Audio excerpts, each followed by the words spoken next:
Hello everyone. Agriculture biology में हमारा नया चैप्टर है चैप्टर नंबर 12 मधुमक्खी पालन एवं कृषि में महत्व। Honey bee apiculture and importance in agriculture. Apiculture का मतलब क्या होता है? मधुमक्खियों का कृत्रिम रूप से पालन करना। एक तो स्वाभाविक यानी प्राकृतिक रूप से मधुमक्खियां एक साथ रहती हैं, वो तो मधुमक्खी का पालन एक साथ हो रहा है, मतलब मधुमक्खी एक झुंड में पाई जाती हैं। लेकिन जब मधुमक्खियों का पालन करवाया जाता है कृत्रिम रूप से, तब उसे हम क्या कहते हैं? मधुमक्खी पालन यानी एपीकल्चर कहते हैं। ठीक है। भारत में जो मधुमक्खियां हैं उनकी 5 प्रजातियां पाई जाती हैं। पहला है सारंग मधुमक्खी जिसका नाम है एपिस डॉर्सेटा। दूसरा भंवर मधुमक्खी एपिस इंडिका। तीसरा छोटी मधुमक्खी एपिस फ्लोरा। डंपर मधुमक्खी एपिस मेलिफोना। यूरोपियन मधुमक्खी एपिस मेलिफेरा। यानी कि भारत में 5 जातियां मधुमक्खियों की 5 जातियां पाई जाती हैं। मधुमक्खियां जो होती हैं वो झुंड में रहती हैं। उनका जो झुंड होता है उनमें 20 से 50,000 तक की मधुमक्खियां रह सकती हैं एक साथ, जिनमें से एक तो रानी मधुमक्खी होती है, 100 नर होते हैं। बाकी के सारी मधुमक्खियां जो होती हैं वो श्रमिक होती हैं। यानी कि मधुमक्खियां 3 प्रकार की होती हैं। ये तो उसकी जातियां हैं। जाति में 3 प्रकार की मधुमक्खियां हर जाति में पाई जाती हैं। सबसे मेन होती है रानी मधुमक्खी, फिर है नर मधुमक्खी और श्रमिक मधुमक्खियां। किसी भी झुंड में जो मधुमक्खियां पाई जाएंगी उनमें सिर्फ और सिर्फ एक ही रानी मधुमक्खी होती है। बाकी उसमें 100 के करीब नर मधुमक्खियां होती हैं। शेष जितनी भी होंगी वो सारी क्या होंगी? श्रमिक मधुमक्खियां होती हैं। मधुमक्खियों का सबसे इम्पोर्टेंट यानी महत्वपूर्ण कार्य है शहद का निर्माण करना। यानी कि मधुमक्खियां शहद का निर्माण करती है जो कि भोजन के रूप में ग्रहण किया जाता है, यानी कि भोजन के लिए काम में लिया जाता है, औषधि में काम में लिया जाता है। इसी प्रकार मधुमक्खियों द्वारा परपरागण की प्रक्रिया होती है। परपरागण किसे कहते हैं? जब पुष्पों में परागकण अंडाशय पर पहुंचते हैं और किसकी सहायता से पहुंचे? किसी जीव की सहायता से, तब उसे हम क्या कहेंगे? परपरागण कहेंगे। यानी कि जीव की सहायता से, किसी अन्य कारक की सहायता से जब परागण की प्रक्रिया होती है तब उसे हम परपरागण कहते हैं। और जो मधुमक्खी है वो परपरागण में सबसे ज्यादा योगदान देती है। यानी कि सबसे ज्यादा परपरागण की जो प्रक्रिया है वो मधुमक्खियों द्वारा करवाई होती है, मतलब करवाई जाती है। ठीक है। अब बात करें हम इन 5 जातियों में से सबसे जो सारंग, भंवर, छोटी और ये 3 जो मधुमक्खियां की जातियां हैं, इन 3 जातियों का पालन नहीं करवाया जाता। सबसे ज्यादा डंपर मधुमक्खी और यूरोपियन मधुमक्खी, उससे भी सबसे ज्यादा जो मधुमक्खी पालन में मधुमक्खी काम में ली जाती है वो होती है यूरोपियन मधुमक्खी, यानी कि एपिस मेलिफेरा। जो सारंग मधुमक्खी है और जो छोटी मधुमक्खियां हैं ये कैसी होती हैं? प्रवासी होती हैं, यानी कि ये आती जाती रहती हैं भारत में, यानी कि माइग्रेशन इनमें पाया जाता है। भंवर और डंपर भंवर मधुमक्खी है, ये बहुत कम मात्रा में शहद का निर्माण करती है। डंपर और यूरोपियन जो मधुमक्खी है ये शहद का अधिक मात्रा में उत्पादन करती है, लेकिन सबसे अधिक जो उत्पादन है शहद का वो यूरोपियन मधुमक्खी यानी एपिस मेलिफेरा करती है। हमने जो ये डायग्राम बनाए हैं ये एपिस मेलिफेरा मधुमक्खियां हैं। रानी मधुमक्खी कुछ इस तरीके से दिखाई देती है, नर और श्रमिक मधुमक्खियां होती हैं। इनमें जो डिफरेंस है वो कार्य के आधार पर है, यानी कि जो शहद ग्रहण करने का कार्य करती है वो सिर्फ और सिर्फ श्रमिक मधुमक्खियां करती हैं। रानी मधुमक्खी का एक ही कार्य है अंडे पैदा करना, यानी कि जनन की प्रक्रिया करना। नर मधुमक्खी का भी यही कार्य है, यानी कि रानी मधुमक्खी को शुक्राणु उपलब्ध कराना। इसके अलावा नर मधुमक्खी का कोई कार्य नहीं होता। श्रमिक मधुमक्खियां ही दल की सुरक्षा का और शहद इकट्ठा करने का कार्य करती हैं। श्रमिक मधुमक्खियों की जो पिछली टांगें होती हैं इनमें परागकण को ग्रहण करने के लिए थैलियां पाई जाती हैं जो कि परागकण को ग्रहण करने का कार्य करती हैं, मतलब इसमें परागकण इकट्ठे होते हैं। तो ये जो 4-5 प्रकार की जातियां मधुमक्खियों की पाई जाती है, जिसमें हम यूरोपियन मधुमक्खियों के बारे में पढ़ेंगे, किस तरीके से उनका एपीकल्चर यानी मधुमक्खी पालन किया जाता है। ठीक है, एक बार इसको डायग्राम को उतार लेंगे।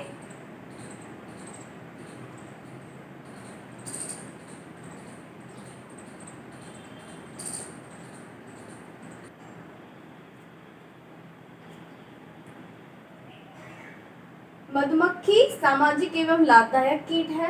मधुमक्खी स्वयं के बनाए हुए मोम के छत्ते में संघ बनाकर रहती है, यानी कि झुंड में रहती है।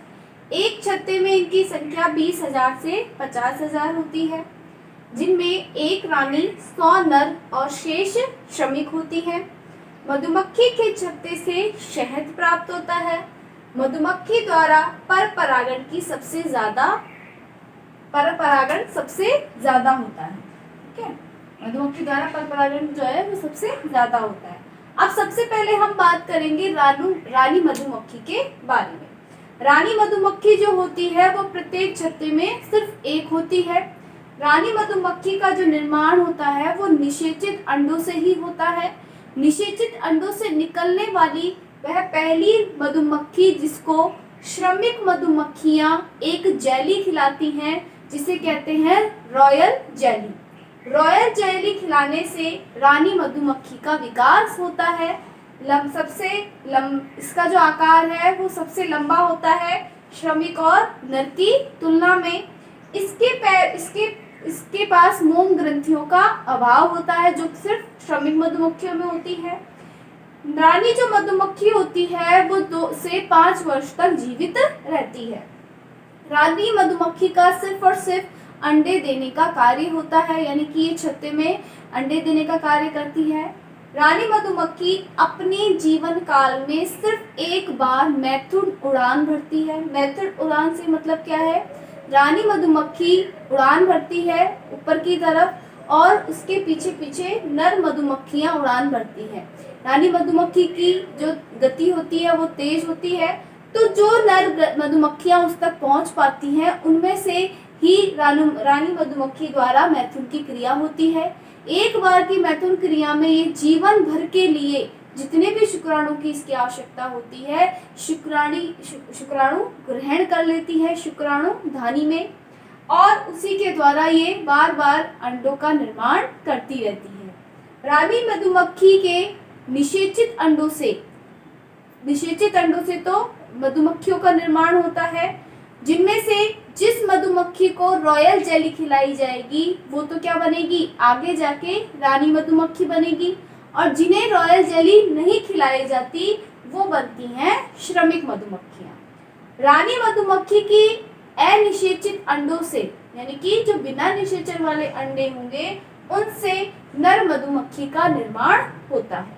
ठीक है, नर मधुमक्खी जो होती है वो सिर्फ और सिर्फ मैथुन क्रिया के काम में आती है, और कोई भी कार्य नर मधुमक्खी के द्वारा नहीं किया जाता है। ठीक है, रानी मधुमक्खी में जो डंक पाया जाता है वो श्रमिक की अपेक्षा कम होता है, यानी कि डंक की मात्रा इसमें कम होती है श्रमिक मधुमक्खियों की तुलना में। ठीक है, रानी मधुमक्खी जो होती है वो आकार में बड़ी होने के साथ साथ इसका आकार में तो बड़ी होती ही है, इसके साथ साथ वो का कार्य केवल क्या है?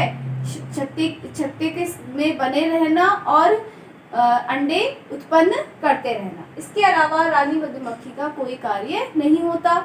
जैसे ही रानी मधुमक्खी अंडे देना बंद कर देती है, यानी कि वो अंडे प्रजनन की प्रक्रिया उसमें क्षमता समाप्त हो जाती है, रानी मधुमक्खी को छत्ते से श्रमिक मधुमक्खियों द्वारा बाहर निकाल दिया जाता है। बाहर निकाल देने पर बिना भोजन के, यानी भोजन के अभाव में वो उसकी मृत्यु हो जाती है। ठीक है, तो अब हम रानी मधुमक्खी के बारे में लिखेंगे। एक बार इसको नोट डाउन कर लेंगे।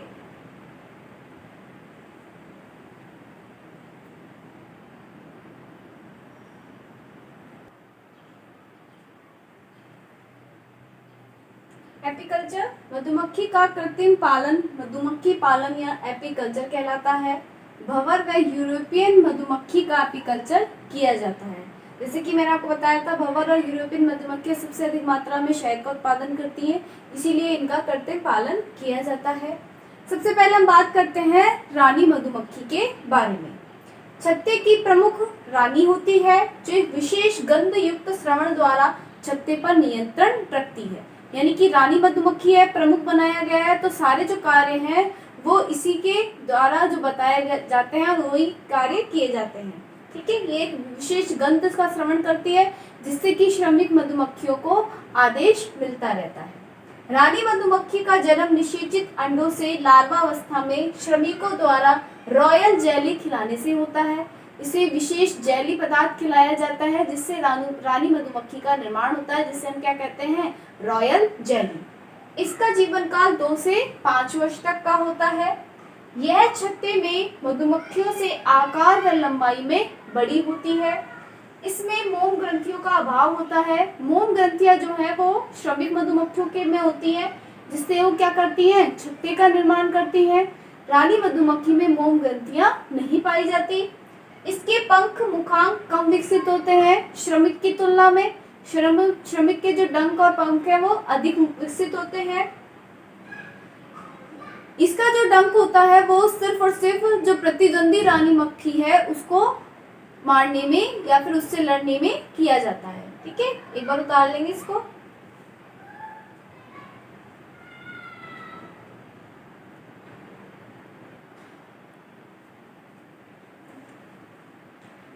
रानी मधुमक्खी की मैथुन प्रक्रिया।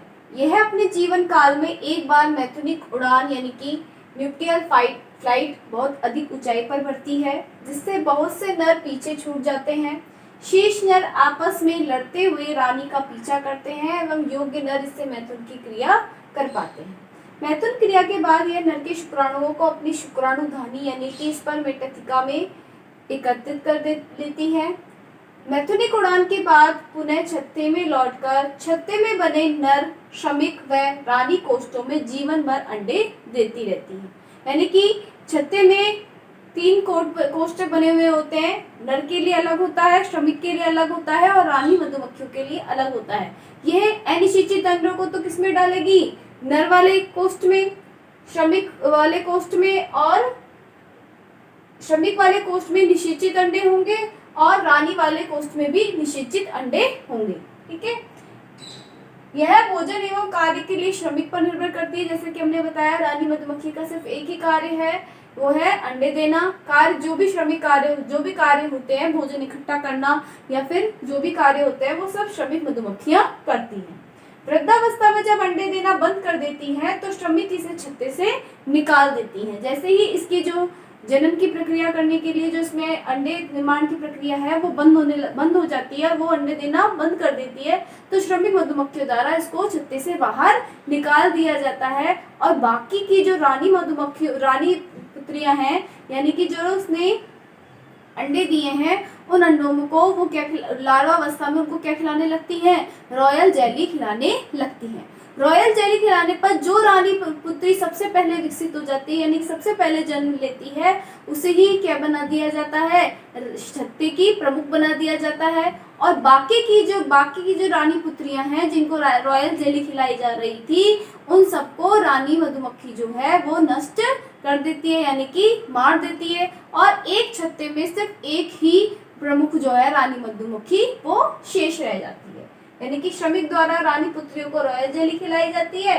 तथा जो रानी पुत्री पहले जन्म लेती है वह शेष रानी पुत्रियों को मार देती है। तो इस प्रकार रानी मधुमक्खी जो है वो अपना कार्य करती है। कार्य के विभाजन से ही रानी, श्रमिक और नर बनाए गए। यानी कि जो अंडे देने का कार्य करेगी वो रानी मधुमक्खी, जो किसका भोजन का निर्माण करने का कार्य करेगी वो श्रमिक, और जो क्या करेगा, केवल शुक्राणु पैदा करेगा यानी शुक्राणु उपलब्ध कराएगा, वो कौन सी मधुमक्खी कहलाएगा, नर मधुमक्खी कहलाएगा। ठीक है, अगले क्लास में हम आगे से पढ़ेंगे।